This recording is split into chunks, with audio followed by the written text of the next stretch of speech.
Aujourd'hui, on plonge au cœur de l'une des structures les plus fondamentales de la vie, j'ai nommé la membrane cellulaire. C'est vraiment elle qui rend tout le reste possible.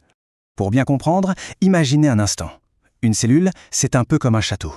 Elle a besoin de se protéger, c'est évident, mais elle ne peut pas non plus s'isoler complètement du monde. La question c'est comment on fait pour construire une muraille qui est à la fois une super protection et une porte ouverte sur l'extérieur. Eh bien, la réponse, c'est la membrane cellulaire. Et attention, ce n'est pas juste une sorte de sac, non, c'est une barrière intelligente, sélective, qui gère absolument tout. La protection, bien sûr, mais aussi la communication, et ce va-et-vient constant de molécules qui entrent et qui sortent. Et ce qui est absolument fou, c'est à quel point cette structure est fine. On parle de 5 nanomètres seulement. Pour se faire une petite idée de ce que ça représente, imaginez, il faudrait en empiler 8000, oui, 8000, juste pour arriver à l'épaisseur d'une seule feuille de papier. C'est minuscule. Alors, comment la nature fait-elle pour construire une barrière pareille? Le secret, il se trouve dans ses composants principaux, les lipides. Mais attention, pas n'importe lesquels. Tout est une question d'une propriété un peu particulière qu'on appelle l'amphipathie. C'est un mot compliqué pour une idée assez simple en fait. La molécule a une double personnalité. Il y a une partie d'elle qui adore l'eau et une autre qui au contraire la déteste, qui en a peur. Et cette dualité, c'est vraiment la clé de tout. Et la star de l'histoire, la voici. C'est le phospholipide, une molécule avec d'un côté une tête qui aime l'eau et de l'autre des queues qui, elles, la fuient à tout prix. Du coup, ça pose un vrai casse-tête. Comment est-ce que ces molécules, avec leur double personnalité, peuvent bien s'organiser pour créer une barrière qui tienne la route, alors que tout baigne dans l'eau? Eh bien, la solution est juste brillante et elle est spontanée. Les phospholipides vont s'organiser tout seuls pour former une double couche, ce qu'on appelle une bicouche. C'est logique. Ils planquent leurs queues hydrophobes à l'intérieur, bien à l'abri de l'eau, et ils exposent leur tête hydrophile à l'extérieur. C'est la configuration la plus stable, la plus simple. La physique fait le travail. Bon, maintenant qu'on a notre muraille de lipides, il faut bien des portes, des gardes, des tours de communication.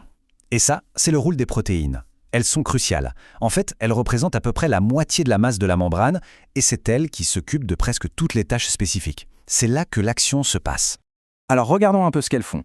Premier rôle, le transport. Certaines protéines, ce sont de véritables tunnels ou des pompes qui contrôlent de manière hyper précise ce qui a le droit d'entrer ou de sortir de la cellule. Deuxième fonction, la réception des signaux. Là, les protéines jouent le rôle d'antenne. Un messager chimique, disons une hormone, vient se fixer dessus, à l'extérieur, hop, la protéine change de forme et s'envoie un signal à l'intérieur de la cellule pour déclencher une action. C'est comme ça que la cellule écoute son environnement. Et enfin, troisième grand rôle, l'adhérence. D'autres protéines agissent un peu comme de la superglue ou du velcro. Elles permettent aux cellules de s'accrocher les unes aux autres. Et c'est fondamental parce que c'est comme ça qu'on peut former des structures complexes, comme nos tissus, nos organes. Mais ce n'est pas tout. Il y a un troisième ingrédient clé qu'il ne faut surtout pas oublier, les glucides. Ou plus simplement, les sucres.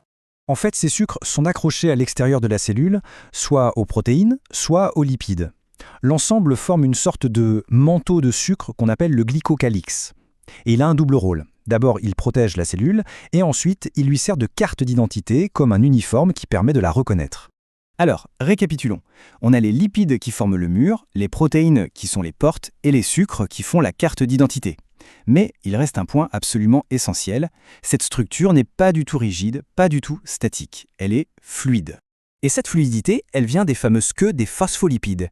C'est simple, quand les queues sont insaturées, elles ont des sortes de coudes. Ça les empêche de se coller les unes aux autres, donc la membrane est plus fluide, plus souple. A l'inverse, quand les queues sont saturées, elles sont toutes droites, elles peuvent se tasser, et là, la membrane devient plus visqueuse, plus rigide. Et là-dessus vient s'ajouter le cholestérol. Son rôle, c'est de se glisser entre les phospholipides pour jouer le régulateur. Il agit comme un tampon en fait. Il empêche la membrane de devenir trop fluide quand il fait chaud ou trop rigide quand il fait froid. Il maintient le juste équilibre. Et quand on met tout ça ensemble, on arrive à ce qu'on appelle le modèle de la mosaïque fluide. C'est une image très parlante. Il faut imaginer la double couche de lipides comme une sorte de mer. Et dans cette mer, les protéines et les autres molécules flottent, bougent. Ce sont comme des icebergs qui dérivent en permanence. Rien n'est fixe. Donc pour résumer, ce qu'il faut retenir, c'est que la membrane cellulaire, c'est bien plus qu'une simple boîte. C'est vraiment, comme le dit cette phrase, non pas juste une muraille, mais une limite de ville dynamique où se déroulent les affaires de la vie. C'est une structure qui s'auto-assemble, qui est vivante, intelligente et qui est au cœur d'absolument tout ce que la cellule fait.